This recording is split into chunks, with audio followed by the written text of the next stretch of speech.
So Scotland have qualified for the World Cup. What's the likelihood of Scotland winning the World Cup? We've never got past the group stages in the World Cup before. Let's say you're a Hibs fan. What would be bigger? Scotland winning the World Cup or Hibs winning the Scottish Cup? Scotland winning the World Cup would be bigger than Hibs. No. How does the World Cup go? Is it like heats? So there's kind of groups. So there'll be 4 teams in one group. Right. Then the highest 2 teams from that group qualify to the next round.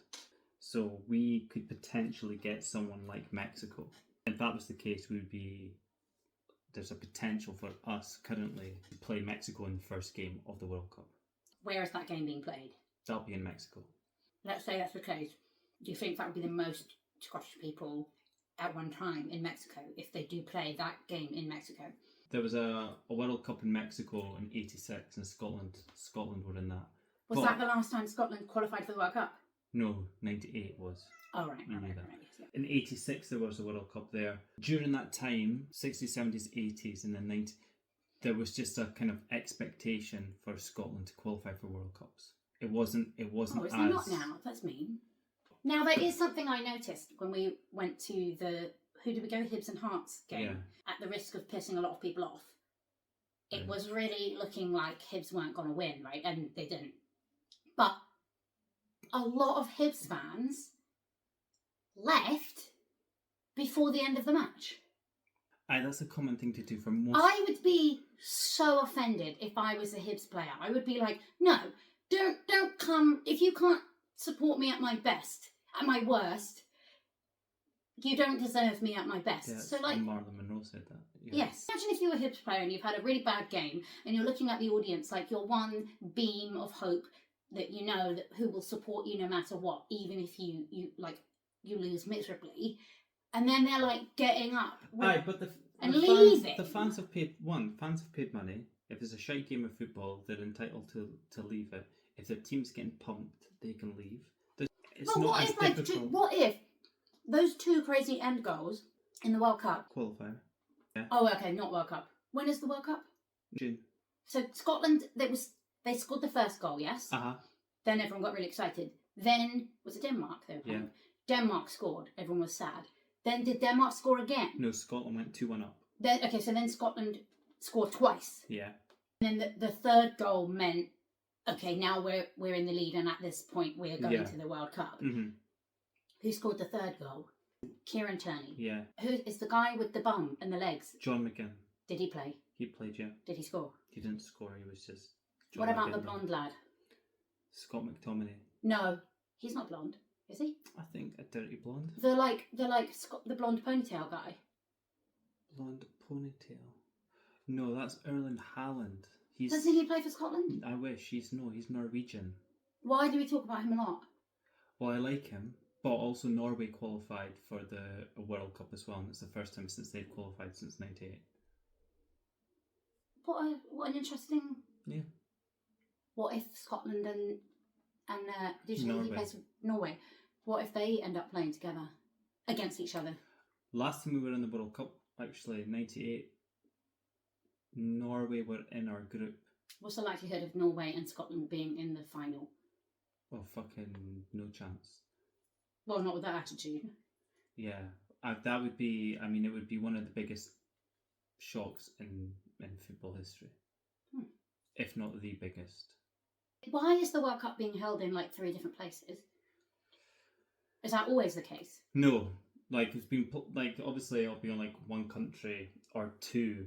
A lot of it will come down to money, resources. But that is normally the case. I thought it was always hosted in one country.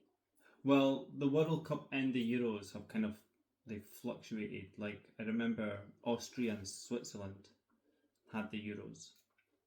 Do you remember when Switzerland was in the World Cup? Aye, the last World Cup. No. Oh, was it in the last World Cup? Oh no, sorry, not in the World Cup. They were doing really well in a World Cup. And they beat oh my god, why do I remember this? I was working at Wetherspoons at the time.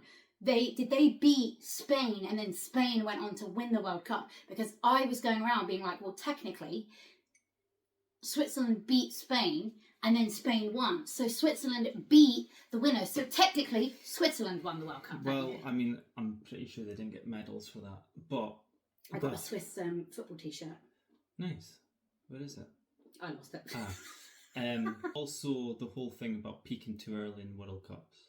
That's kind of, you have to be able to, you have to be able to kind of like, pace yourself. Yeah, pace yourself and shoot your shot early. But Argentina did that in the last World Cup. Who won the last World Cup? Argentina.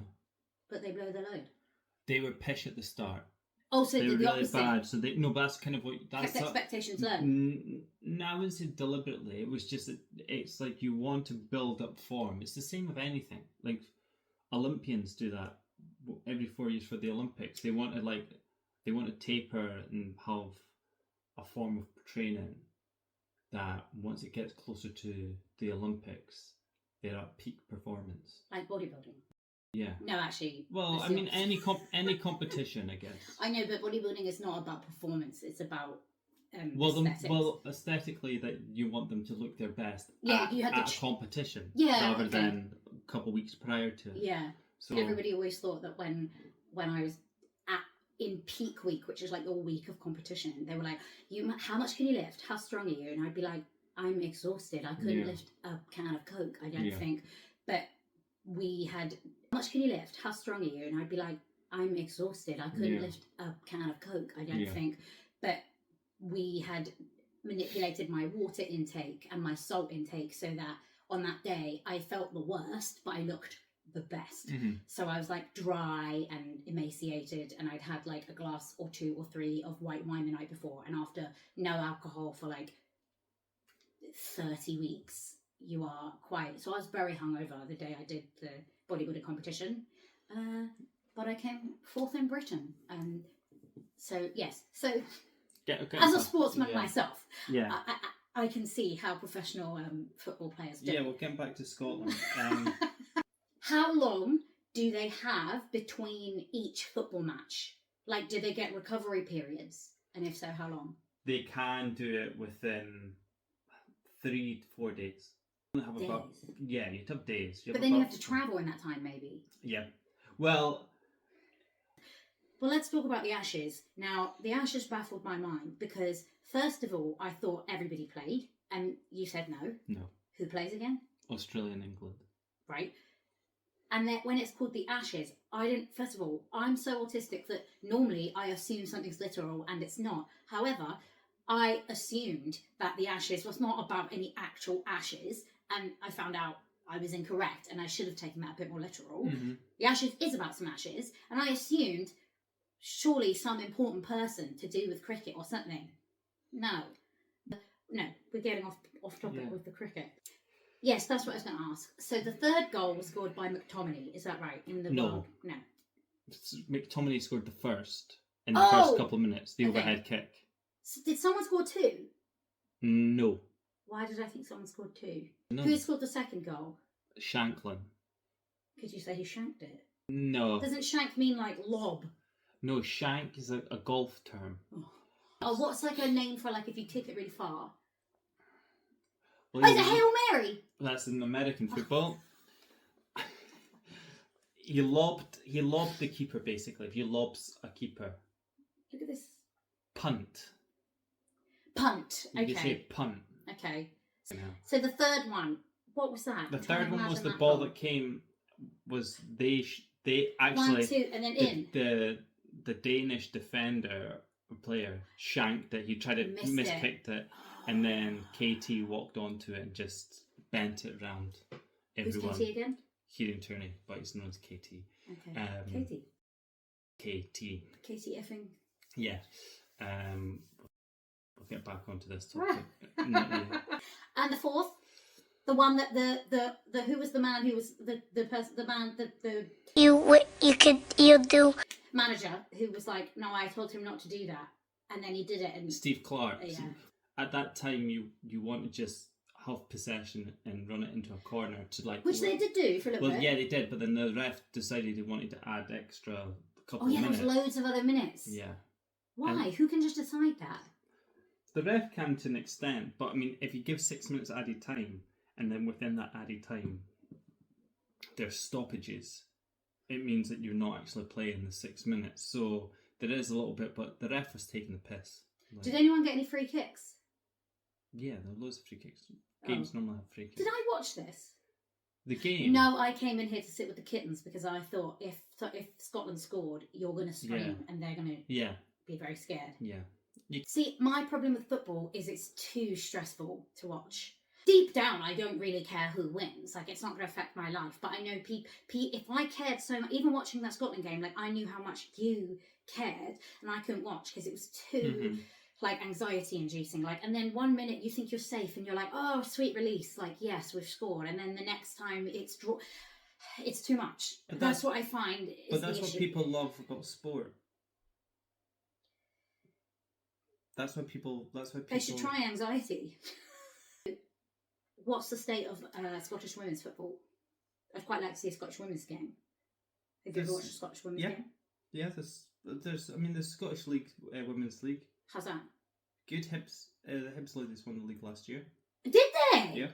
Revenue that comes in from the men's teams, some of it will be distributed towards the women's as well as to the younger sort of under 17s, under like the youth system as well. Are those the children that are out with the footballers on the start of the match? Who are those Ball children? boys. No. They walk out and they sing the national anthem with them. Who are those children? Oh, they're just mascots. What's the responsibility of a mascot then? Like one of the kids going out. Yeah, what have they got to do? You just you stand there in the tunnel. You wait for your hero. You hold their hand and you walk out onto the pitch with them. Oh, but they don't have to do anything. No, it's just to give them the feeling of that, the excitement, and all that. Well, Cameron, this breakdown has been lovely, and I feel much more informed about Scottish football and ready to go into, is it July next year? June, July, yeah. And feel all the panic. Mm-hmm. If you had to place a bet right now on how long Scotland will stay in the World Cup for, what would you say? I think Scotland have got a chance on qualifying through the group stages. So have they not just done that? No, that was qualification. You've just said that you felt more educated. So once you get into the World Cup, you'll be in a group with 3 other teams. Right. And it's a round robin. Everyone plays everyone. Right. Well, what if you just get stuck with what if you just happen to get stuck with 2 other really good teams? Well, there's a system in place. So there's a ranking. Okay. So certain pots. So you will all, because of where Scotland are in the pot, we will get a good side. So what Scotland are looking to do here would be qualify second in the group. Okay. So if you finish first in the group, you'll play someone that finished second in a different group. Tends to be because you've been rewarded, so to speak, that you finish first. Okay, so you get to play someone a little bit less good. In theory, theory, and then from there, then it's kind of like it's knockout football. Okay. So you play one game, and so you can get out of the group stages and then be away after one game if you get beat. Has Switzerland qualified? I don't even know. I couldn't care. What would you? Don't you care? Did I care? Yeah. What would you? Who would you place your bets on? Scotland or Switzerland? Switzerland winning. If they played each other, I'll take Scotland just now. Would you? I don't know who's on screen. Switzerland have been dark horses in previous competitions. They're very neutral. Shite bags. But my nan told me a story about Swiss people that they won a war at some point with spoons. They went to war and their weapon was spoons. Well, that's just not true, is it? A war over what? I don't know, but she was saying how, as a Swiss woman, how proud she was of Swiss people and we're not violent and we went to war and all we had was spoons and we still won. But if someone said to me, "I'm going to war," and that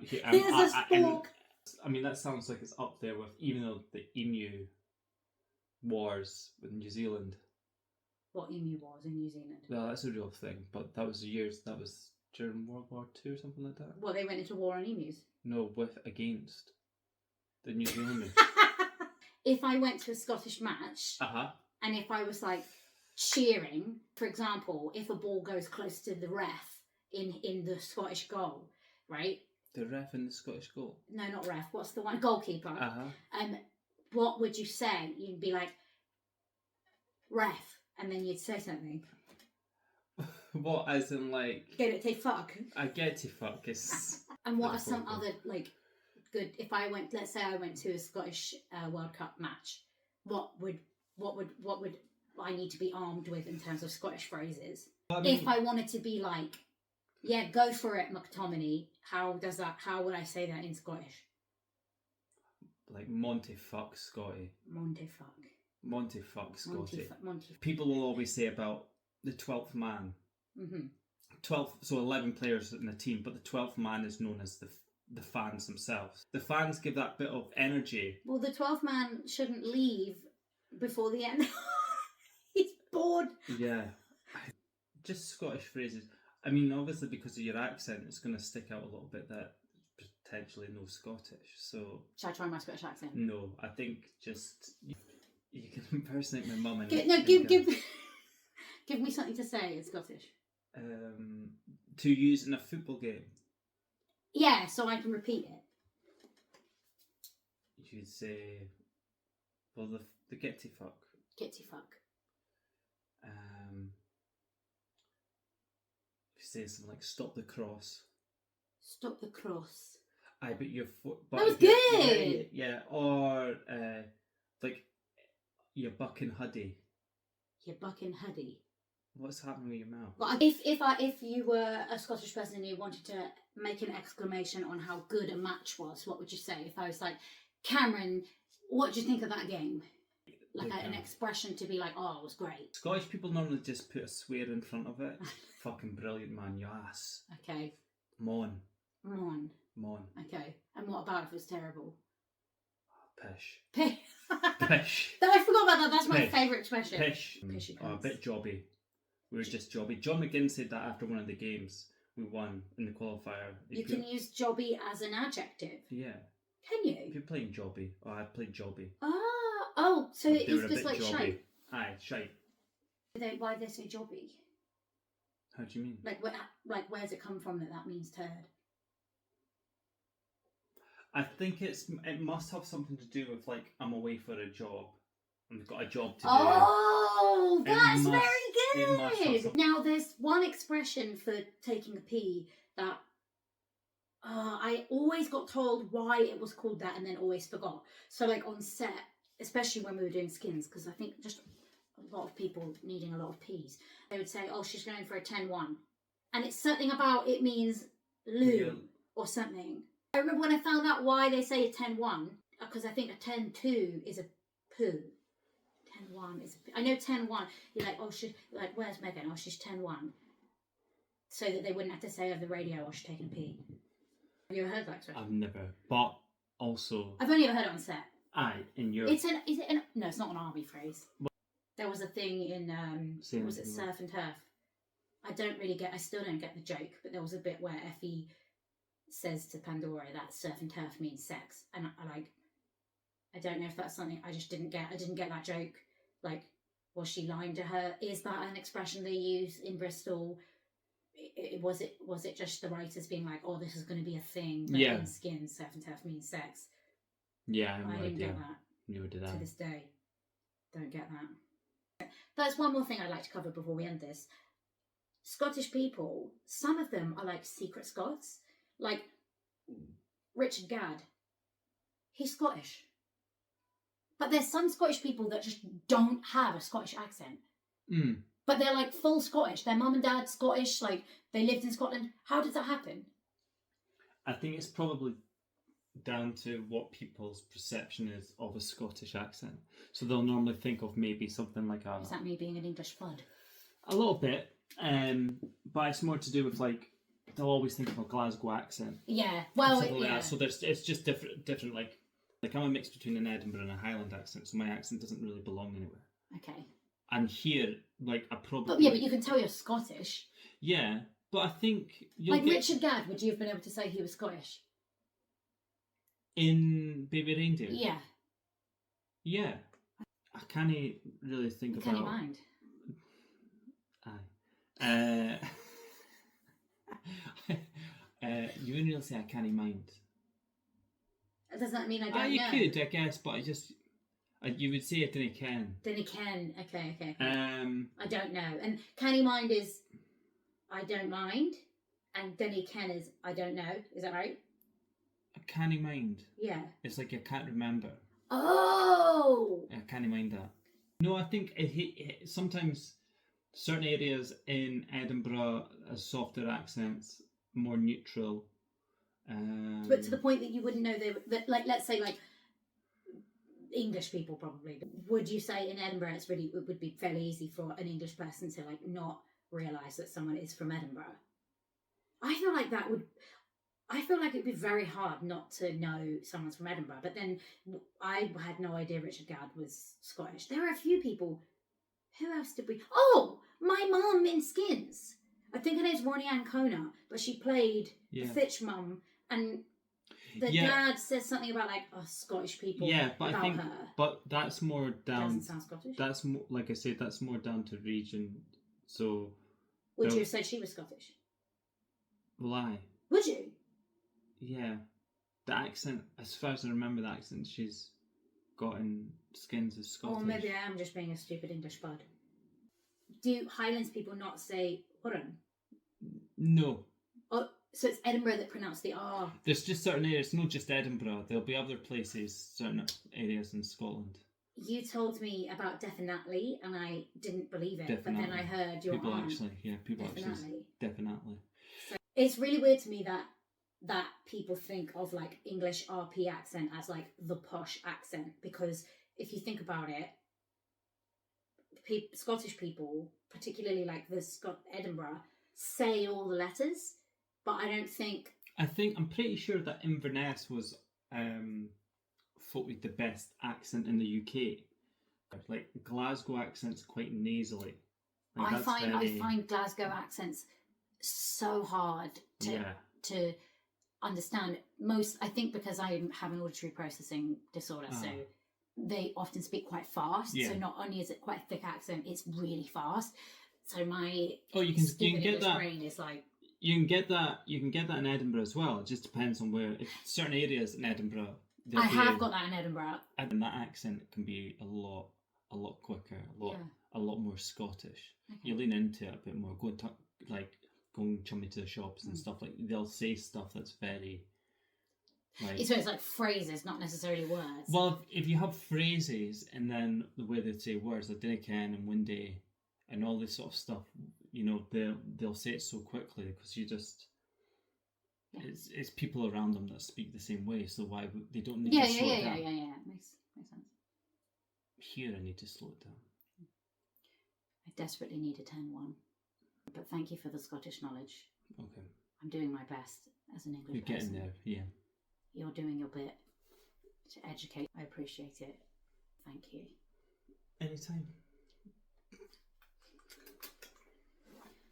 Oh! No, basically. To shut the.